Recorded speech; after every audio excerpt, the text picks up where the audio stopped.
Hello friends, मैं आपकी दोस्त सुधा सिंह विकलांग साथी ट्रस्ट के दिव्यांगम चैनल से आप सबका स्वागत करती हूँ और आशा करती हूँ आप लोग स्वस्थ होंगे।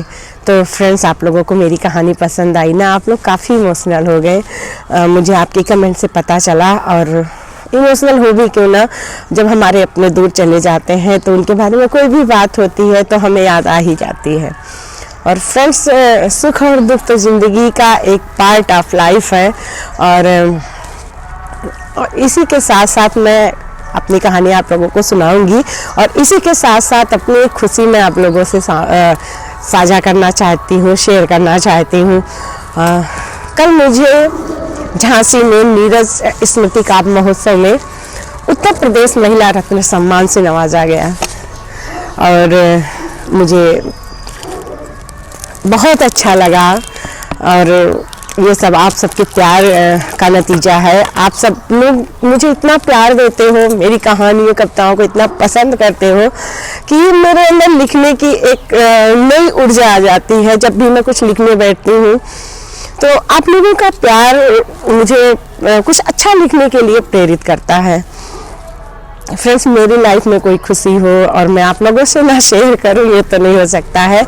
मुझे ये शील्ड और ये मेडल और सम्मान पत्र प्राप्त हुए हैं। मैं कल झांसी गई थी, और ये सब आप लोगों के प्यार का नतीजा है। तो मैं ये सब आप लोगों को समर्पित करना चाहती हूँ। आप लोग अपना प्यार मेरे ऊपर यही बनाए रखिएगा। फ्रेंड्स, कोरोना काल चला और उसमें हमारे बहुत से अपने चले गए थे, और जब जहाँ बात अपनों की हो, अगर कोई इमोशनल बात हो रही है या कोई कोरोना से संबंधित कोई बात होती है, तो वहाँ हमारे अपने ऐसे ही याद आ जाते हैं, हमारी आंखें ऐसे ही नम हो जाती हैं। उनके बारे में सोचकर हमारा दिल ऐसे ही रोने लगता है। मैंने अपनी कहानियों से आप लोगों को काफ़ी इमोशनल कर दिया, पर फ्रेंड्स कहते हैं ना कि सुख और दुख नियत का खेल होता है, और ये तो महामारी प्राकृत का तांडव था। बहुत कुछ हम मनुष्यों ने प्राकृत से छीना था, शायद प्राकृत ने भी हमें उसी की सजा दी है। फ्रेंड्स, हम कुछ नहीं कर सकते हैं, बस हम केयरफुल रह सकते हैं। और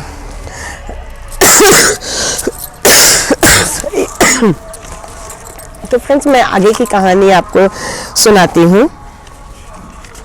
आप लोगों ने सुना कि मयंक के बड़े भाई की डेथ हो गई थी, और जिसकी वजह से वो काफ़ी डिप्रेशन में चला गया था, काफ़ी परेशान रह रहा था।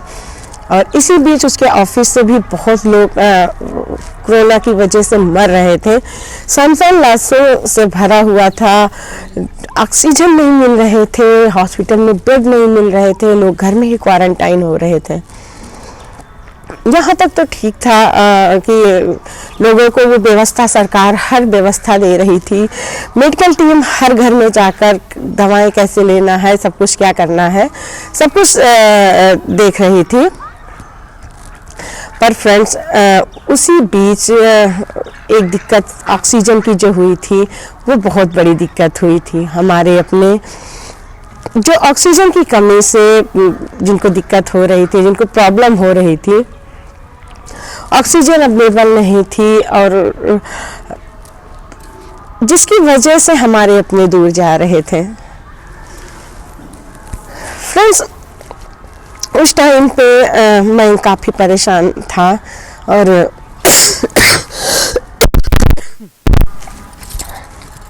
वो इतना कठिन वक्त था कि कहीं किसी के पापा ख़त्म हो रहे थे, कहीं किसी की बहन की डेथ हो गई, जिसका अंतिम दर्शन वो नहीं कर पाए, कहीं किसी के पापा की डेथ हो गई, जिनको वो बच्चे दूर से ही देखकर रोते रहे, उन्हें छू ना पाए, कहीं अपने माँ को गले लगाकर कोई रो ना पाया।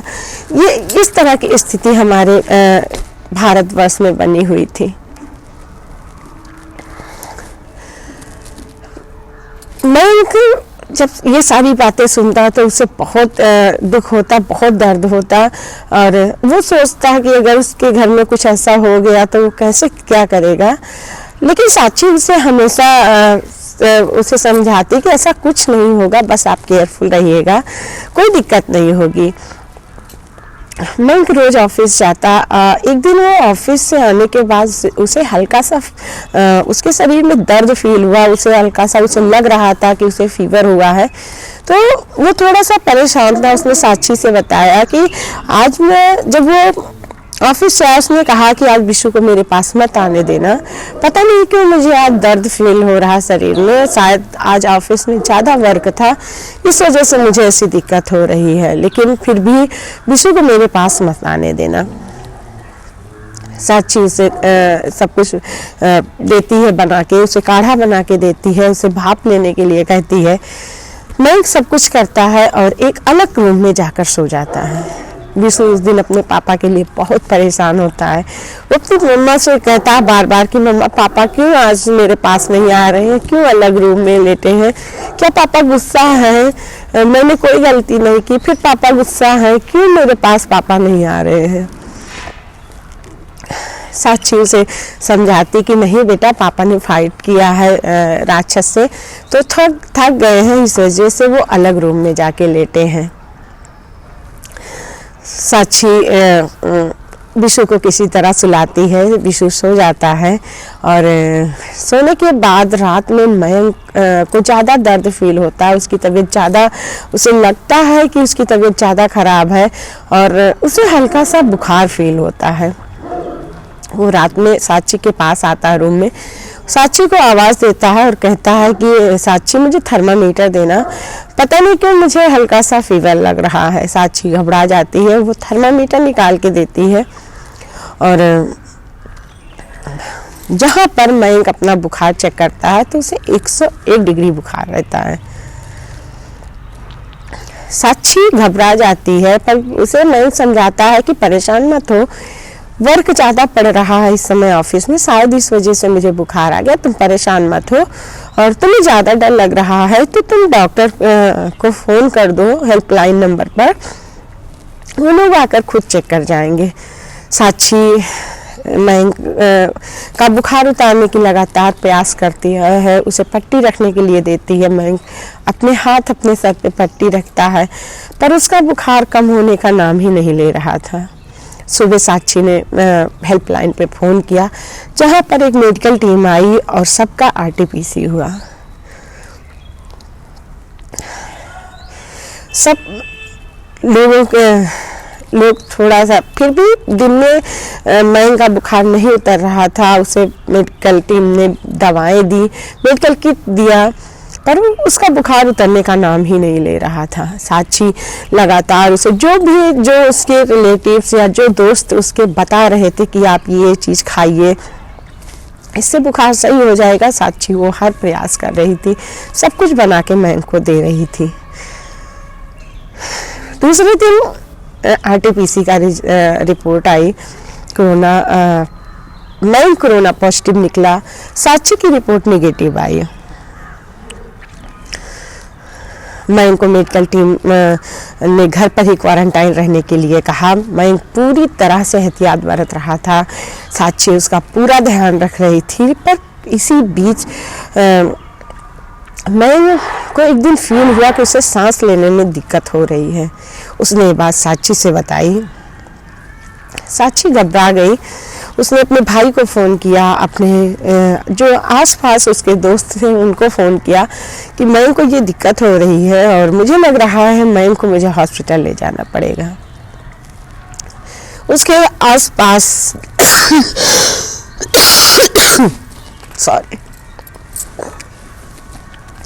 उसके जितने भी जानने वाले थे, उनके दोस्त, सब लोगों ने मयंक को गाड़ी में बैठाया और एक निश्चित दूरी पर उसको बैठा के हॉस्पिटल लेकर गए, पर हॉस्पिटल में कहीं पर भी कोई बेड खाली नहीं था। डॉक्टर पहले कह रहे थे कि आप ऑक्सीजन लेकर आइए, इसके बाद आपको यहाँ पर बेड मिलेंगे। बहुत परेशानी हो रही थी, कई हॉस्पिटल सब लोग लेकर मयंक को दौड़े, पर कहीं पर भी एंट्री नहीं मिल रही थी। इसी बीच एक हॉस्पिटल ने उनको एडमिट किया, पर उनकी ये शर्त थी कि आप कहीं से ऑक्सीजन की व्यवस्था कीजिए। साक्षी ने अपने जितने भी उसके जानने वाले थे, जितने भी उसके परिचित के लोग थे, सबको फ़ोन मिलाया और सबसे रिक्वेस्ट की कि कहीं भी किसी भी रेट में किसी भी बेस पे अगर ऑक्सीजन मिल जाती है तो प्लीज़ उसे हम तक पहुंचाएं। मेरे हस्बैंड की तबीयत बहुत ख़राब है, उसके जितने भी जानने पहचानने वाले थे सब जान से ऑक्सीजन को ढूंढ रहे थे। किसी तरह ऑक्सीजन उन्हें एक जगह पर उन्हें ऑक्सीजन मिली, लाकर उन्होंने हॉस्पिटल में दिया और वहाँ पर जो है मयंक को ऑक्सीजन लगाया गया और मयंक की तबीयत थोड़ी सी स्थिर होने लगी। साक्षी को थोड़ा सा सुकून मिला कि अब मयंक हॉस्पिटल आ गए हैं तो शायद अब कुछ ना हो, सब कुछ सही हो, पर उसके अंदर एक डर बैठा हुआ था, समाया हुआ था। वो डरे जा रही थी पर वो अपने उस भाव को कभी भी अपने चेहरे पर नहीं आने दे रही थी।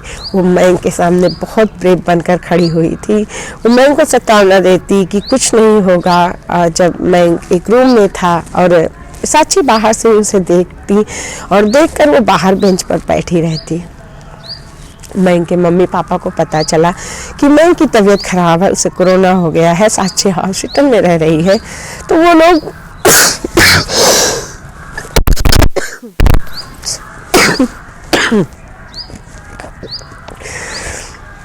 भी विशु की देखभाल के लिए आ गए यहाँ पर। मयंक ने मना किया था कि मम्मी पापा को मत बताना, पर साक्षी की सिचुएशन ही ऐसी थी कि उसे बताना पड़ा और उसके मम्मी पापा विशु की देखभाल के लिए उसके रूम पे आ गए। यहाँ पर हॉस्पिटल में साक्षी रुकती और वहाँ पर घर पर विशु की देखभाल उसके मम्मी पापा, उसके सास ससुर यानी विशु के दादा दादी करते। विशु अक्सर पूछता कि मेरे पापा कहाँ गए हैं। दादी पापा रात में तो यहीं पे सोए थे और रात में पापा कहाँ चले गए और मुझे पापा से मिलना है, मैंने पापा को नहीं देखा है। तो उसकी दादी कहती बेटा पापा तुम्हारे लिए टॉफ़ी लेने गए हैं, वो जल्दी आ जाएंगे। तो विशु अपनी मासूम ने कई सवाल करता कि मुझे नहीं खानी है चॉकलेट, मुझे मेरे पापा चाहिए और पापा ने मुझे कल से गोदी नहीं लिया है, मैं पापा की गोदी जाऊंगा और कहाँ पे है मेरे पापा, दादी बुला दो। पर उसकी दादी उसे समझाती, वो थोड़ी देर अपने पापा को याद करता फिर खेलने में जुट जाता और फिर जब उसे याद आती तो फिर वो अपने दादी से पूछता मेरे पापा कहाँ हैं। दादी दिख नहीं रहे हैं, रूम में भी नहीं है और ऑफिस भी नहीं गए हैं, पापा का टिफिन है ये देखो और ये देखो पापा का बैग है, पापा ऑफिस नहीं गए हैं। उसकी दादी समझाती और इधर मयंक की तबीयत थोड़ा सा सही हो रहा था और ऐसा लग रहा था कि मयंक अब सही हो जाएगा। और मयंक फ़ोन से साक्षी से बात करता है क्योंकि साक्षी को उस रूम में नहीं जाने दिया जाता। तो साक्षी बाहर लॉबी में ही बाहर से ही मयंक को देखती और मयंक से उसका हाल चाल लेती रहती। तो दोनों फ़ोन पे बात कर रहे थे कि अचानक मयंक के मुँह से निकला साक्षी अगर मुझे कुछ हो गया तो प्लीज़ अपना ध्यान रखना और विशु का ध्यान रखना। साक्षी एकदम परेशान हो जाते, कहती आप कैसी बातें कर रहे हो, अब आपकी तबीयत सही है और आपको कुछ नहीं होगा और आप ऐसी बातें करोगे तो फिर मैं जो है आपसे बात नहीं करूँगी, आपसे फ़ोन पे कभी मैं बात नहीं करूँगी और ये सब चीज़ें मत बोला करो मयंक। मैं और विशु तुम्हारे बिना नहीं जी सकते हैं और हम दोनों अपनी ज़िंदगी के बारे में सोच भी नहीं सकते हैं कि हम लोग कैसे रहेंगे। और मैं आइंदा से अगर आपने ऐसी बातें की तो मैं कभी आपसे बात नहीं करूँगी। और मयंक शांत हो जाता है और कहता है ठीक है बाबा मैं कुछ नहीं कहूँगा। और साक्षी कहती है कि अब तो देखिए आपकी भी तबीयत ठीक है, आप बात कर रहे हो तो बुखार भी उतर चुका है, अब आप सही हो जाओगे। तो इसमें मयंक उससे थोड़ा सा हंसी मजाक की बातें करने लगता है। इसके बाद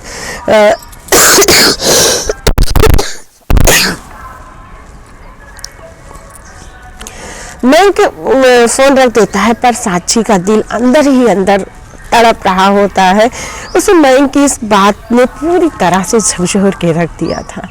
वो समझ रही थी कि मयंक की तबीयत खराब है, अगर मयंक को कुछ हो गया तो वो कैसे जिएगी। वो तो मयंक के बिना अपनी दुनिया भी नहीं सोच सकती है, अपनी जिंदगी भी नहीं सकती। इधर मौत का तांडव चल रहा था, चारों तरफ हाहाकार मचा हुआ था। हर घर, हर जिले में कोरोना के बहुत सारे मरीज निकल रहे थे। साक्षी डरी हुई थी। वो अगर फोन उठाती या कुछ देखती तो उसे एक अंदर से डर लगता कि कहीं आज किसी के मरने की कोई खबर ना आई हो। एक तो उसका पति बीमार था, दूसरे ऊपर से जब ये सारी खबर आती तो उसे बहुत ज़्यादा डर भी लगता और बहुत ज़्यादा वो डरती भी थी। मयंक सही हो रहा था और लेकिन अचानक एक दिन उसे सांस लेने में फिर दिक्कत होती है। ऑक्सीजन जो है यहाँ पर ख़त्म हो चुकी होती है। डॉक्टर साक्षी से कहते हैं कि कहीं से आप ऑक्सीजन की व्यवस्था कीजिए और आपके पति को अभी हॉस्पिटल में और रुकना पड़ेगा। साक्षी सबसे बात करती है और कि कहीं जो है कहीं से भी व्यवस्था हो जाए और उसके भाई, उसके दोस्त, उसके जितने भी रिश्तेदार रहते हैं सब लोग लगे रहते हैं कि कहीं ना कहीं से एक ऑक्सीजन के सिलेंडर की व्यवस्था हो जाए। एक दिन साक्षी हॉस्पिटल में बैठी हुई थी और बैठे बैठे वो पूरा दिन पूरी रात जागती रहती। जैसे ही थोड़ा सा उसे कुछ फील होता वो उठ के बैठ जाती। वो कई रातों से सोई नहीं थी। साक्षी अपने एक चेयर पर बैठी हुई थी कि बैठे बैठे ही उसकी आंख लग गई। वो उसकी आंख लगी ही थी कि तभी उसे फील होता है कि मयंक उसके पास आके बैठा, जो उससे कह रहा होता है कि साक्षी तुम मेरे बिशु और मम्मी पापा का ख्याल रखोगी। साक्षी कहती है ये कैसी बातें कर रहे हैं आप, हम दोनों मम्मी पापा का ख्याल रखेंगे। मयंक उसके माथे से बाल हटाते हुए कहता तुम बहुत थक गई हो ना, बहुत परेशान हो गई हो ना। मैं तुम पर एक जिम्मेदारी दे रहा हूँ, तुम्हें मेरे मम्मी पापा और मेरे बच्चे का ख्याल रखना होगा। तुम्हें विशु का ख्याल रखना होगा। सच मेरा विशु बहुत छोटा है और बहुत प्यारा है। उसे अपने पापा की कमी कभी मत खलने देना। मैं चाहता था कि मैं विशु को बढ़ता हुआ देखूं, उसे हर जगह उसकी उंगली पकड़ के चलना उसे सिखाऊं। मैं चाहता था कि मैं तुम्हारे साथ अपनी बुढ़ापे की जिंदगी जीऊं। मैं चाहता था कि विशु के साथ मैं अपना बुढ़ापा जीऊं। मैं बहुत कुछ चाहता था और मैं विशु को कितना प्यार करता हूँ विशु से तुम जरूर बताना। सॉरी।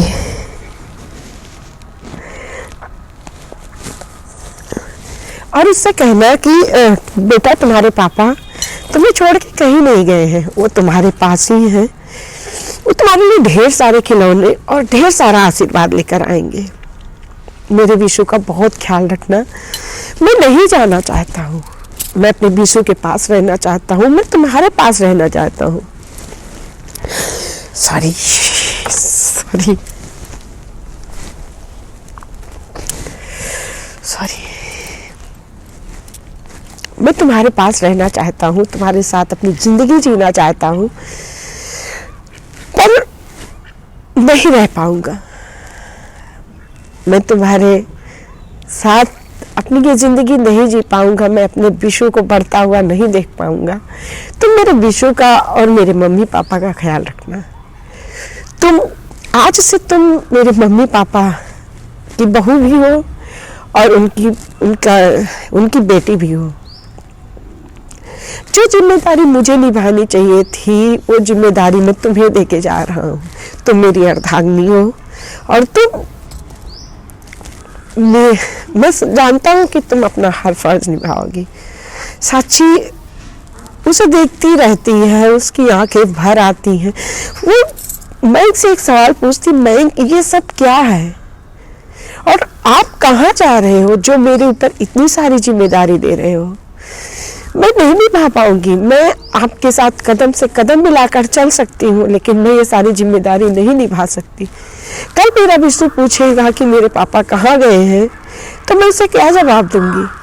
तुम कहीं नहीं जा रहे हो विष्णु, मैंग, तुम हमारे साथ यूं ही रह रहे हो और तुम ये सब बातें क्यों कर रहे हो, मुझे कुछ समझ में नहीं आ रहा है। तभी आकर उसे किसी ने झकझोर दिया, मैम उठिए। साक्षी हड़बड़ा के उठ जाती है। वो आसपास देखती है, उसके आसपास कोई नहीं होता। उसका मैम रूम में रहता है। आकर उसे एक नर्स ने झकझोरा और वो कहती है कि मैम प्लीज जल्दी ऑक्सीजन की व्यवस्था कीजिए, वरना हम आपके पति को नहीं बचा पाएंगे। साक्षी एकदम बदहवास हो जाती है। उसे समझ में नहीं आता कि वो क्या करे और ये सब क्या था, उसने ये सब क्या देखा, मैं उससे क्या करना चाहता है और ये कैसा इशारा है जो उसे ईश्वर ने दिया है। ये सब क्या था उसके साथ। उसका दिमाग पूरी तरह से सुन्न हो जाता है। वो समझ नहीं पाती, उसके समझ में नहीं आता कि वो क्या करे। हॉस्पिटल में नर्स इधर उधर दौड़ रही थी, मैम प्लीज आप व्यवस्था कीजिए वरना हम कुछ नहीं कर सकते। सॉरी।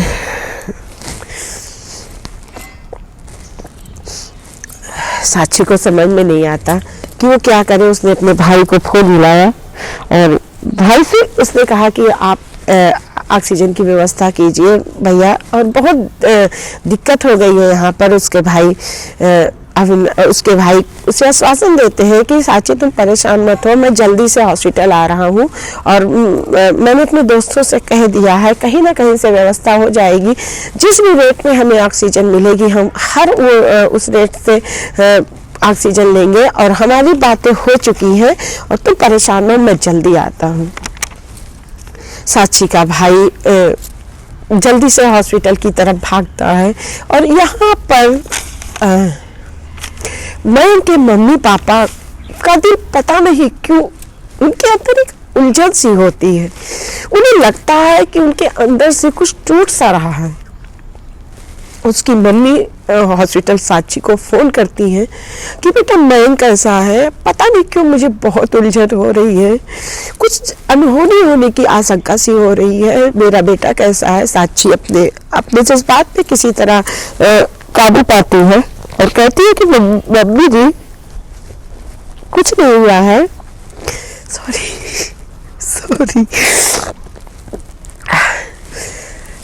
कुछ नहीं हुआ है और मैं एकदम ठीक है, आप परेशान मत होइए, आप विश्व का ध्यान रखिए, पापा का ध्यान रखिए, कुछ नहीं हुआ है। उसकी मम्मी कहती है बेटा बहुत दिल घबरा रहा, मुझे समझ में नहीं आ रहा है और पापा को भी नींद नहीं आ रही है, कुछ ऐसा लग रहा है कि कुछ होने वाला है।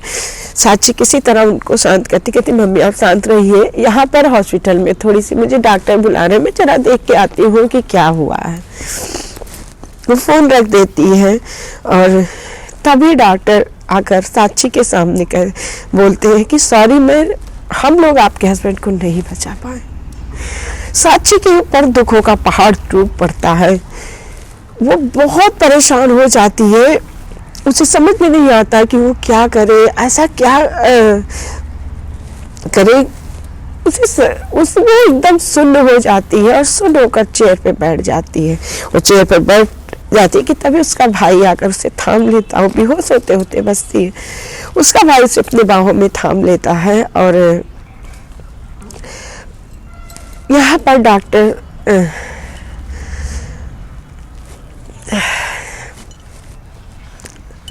उनसे बताते हैं कि हम नहीं बचा पाए और एकाएक तबीयत उनकी खराब हुई और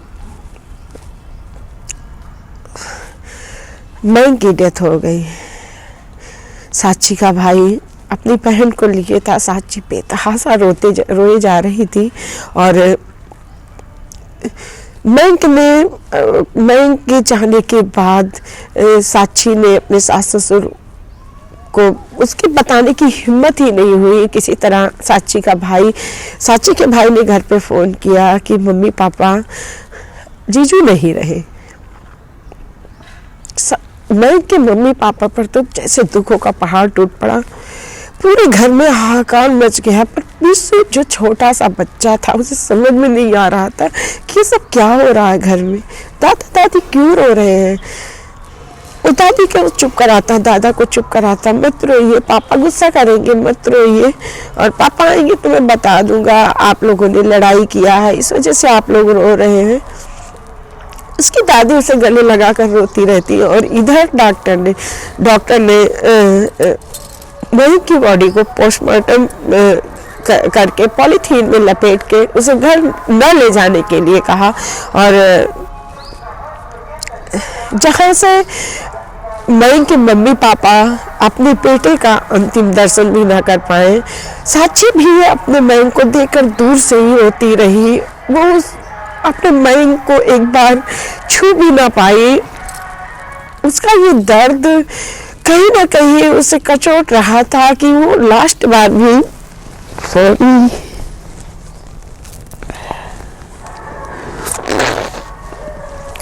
सॉरी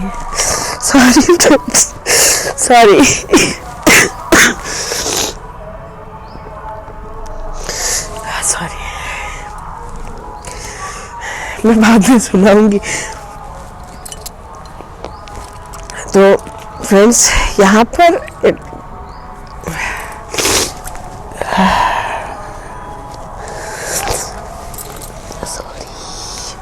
सॉरी